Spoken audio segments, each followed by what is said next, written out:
Big breaking news, নতুন অভিবাসন বিল 2025 NRC থেকেও করা এই বিল ইতিমধ্যে পেশ হয়ে গেছে সংসদে। তো আমি আপনাদের জানাচ্ছিলাম যে দ্য ইমিগ্রেশনস অ্যান্ড ফরেনার্স বিল 2025 যেটা কিন্তু এনআরসি থেকেও করা, সেটা কিন্তু চালু হতে চলেছে। তো এই মতো কিন্তু আমি আপনাদের আপডেট দিয়েছিলাম এবং আজকে তার কিন্তু পেশ হওয়ার যে আপডেট এবং এই নিয়মকে এনআরসি থেকেও বা এই বিলকে এনআরসি থেকেও বেশি করা কেন বলা হচ্ছে, এই আইন অনুযায়ী বিদেশিদের জন্য কি শাস্তি রয়েছে, সমস্ত কিছুই কিন্তু আজকে আমরা এই ভিডিওর মাধ্যমে দেখে নেব। তো চলুন বেশি দেরি না করে ভিডিওটা শুরু করা যাক।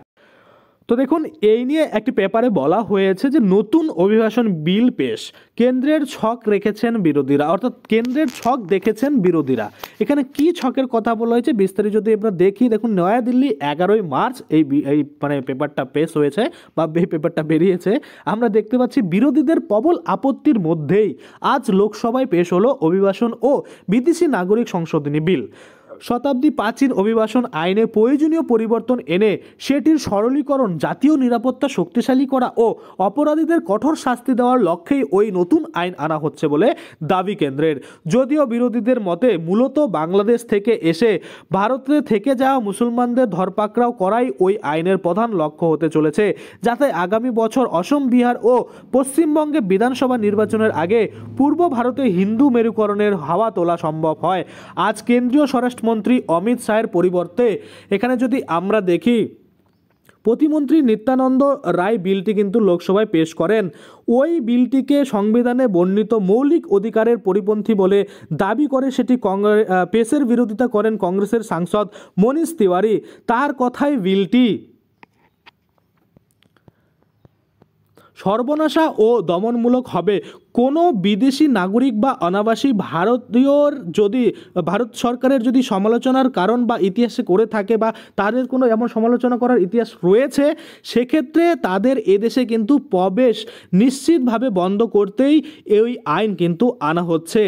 আমরা যদি দেখি, এখানে বলা হয়েছে যে উদাহরণস্বরূপ কিন্তু মনীষ বলেন যে কয়েক বছর আগে কৃষক আন্দোলনের সময়ে বিক্ষোভকারীদের সমর্থনে যারাই বিদেশ থেকে ভারতে আসছিলেন তাদেরকে কিন্তু বা তাদের অধিকাংশদের কিন্তু ভারত থেকে, সরি আমি হারিয়ে ফেলছি কোথায় ছিল, আচ্ছা, উদাহরণস্বরূপ মনীষ বলেন যে কয়েক বছর আগে কৃষক আন্দোলনের সময়ে বিক্ষোভকারীদের সমর্থনে যারাই বিদেশ থেকে ভারতে আসছিলেন সেই অনাবাসীদের অধিকাংশকে কিন্তু ভারতে নামার পরই বিমানবন্দর থেকেই ফেরত পাঠানো হয়েছিল। বিলটিকে ঘিরে নানাবিধ বিতর্ক থাকায় সেটি যৌথ সংসদীয় কমিটির কাছে পাঠানোর সুপারিশ করেন তিনি। তৃণমূল সাংসদ সৌগত রায়ও কিন্তু এই বিলের বিরোধিতা করে বলেন, ভারতে আসার প্রশ্নে কড়াকড়ি বাড়লে বিদেশি প্রতিভাবান যুবকদের আশা কমে যাবে, ফলে কিন্তু দেশের ক্ষতি হবে।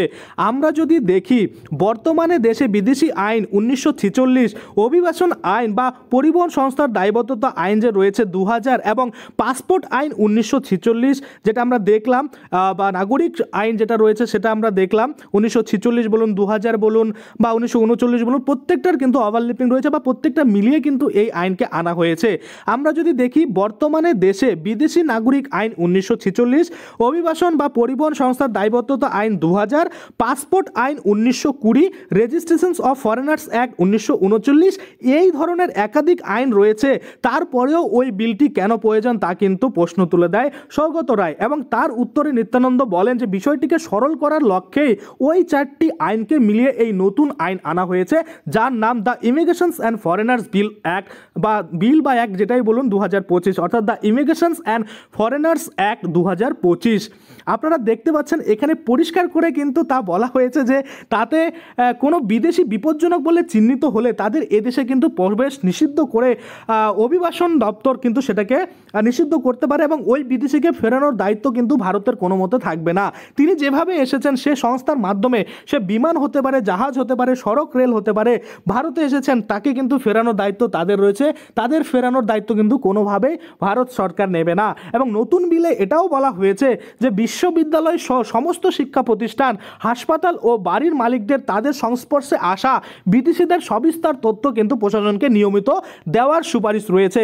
বৈধ পাসপোর্ট ভিসা ছাড়া ভারতে ধরা পড়লে 5 লক্ষ টাকার বেশি জরিমানা ও 5 বছরের জেল কিন্তু হতে পারে, এবং ভুয়ো পাসপোর্ট ভিসা নিয়ে ধরা পড়লে 1 লক্ষ থেকে 10 লক্ষ টাকার মধ্যে জরিমানা, এবং সেটা কিন্তু জেল হতে পারে 2 বছর থেকে 7 বছরের মধ্যে। আপনারা যদি জানেন যে সন্দেহজনকভাবে যদি কোনো ব্যক্তিকে মনে হয়, সেক্ষেত্রে পরোয়ানা ছাড়াই বা গ্রেপ্তারের অর্ডার ছাড়াই কিন্তু তারা গ্রেপ্তার করতে পারবে। কারা? অভিবাসন যে অফিসার রয়েছে তারা। এতেও কিন্তু বিরোধীদের আপত্তি রয়েছে। আশা করি আপনারা ডিটেলসে বুঝতে পারছেন যে এই যে নতুন অভিবাসন বিল পেশ হয়েছে, এটা কিন্তু এনআরসি থেকেও করা, আর এই করা নিয়মে কী কী শাস্তির কথা বলা হয়েছে, আরও ডিটেলসে সমস্ত শাস্তি জানতে আপনারা কিন্তু আমার যে আগের ভিডিওগুলো রয়েছে সেগুলো কিন্তু দেখতে পারেন। সেক্ষেত্রে আপনারা বুঝতে পারবেন যে নতুন অভিবাসন বিল পেশ কেন্দ্রের ছক দেখেছেন বিরোধীরা, সেটা আসলে কি, বা প্রথম থেকে A to Z আপনারা কিন্তু এই বিল সম্বন্ধে জানতে পারবেন। আশা করি আপনারা বুঝতে পারছেন। আজকের জন্য ভিডিওটা এখানেই শেষ করব। যদি ভিডিওটা ভালো লাগে অবশ্যই একটা লাইক করে দেবেন। যদি আমার চ্যানেলে প্রথমবার ভিজিট করে থাকেন, নিচে একটা রেড কালার সাবস্ক্রাইব বাটন দেখবেন, ওখানে ক্লিক করে সাবস্ক্রাইব করতে পারেন। আর সাথে যে বেল আইকনটা রয়েছে ওখানে ক্লিক করে বেল আইকনটাকে এনেবল করে দেবেন। তাতে করে কি হবে, যখন আমি এই ধরনের কোনো ভিডিও বানাবো সেটার যে নোটিফিকেশন সেটা কিন্তু আপনার কাছে পৌঁছে যাবে। ধন্যবাদ।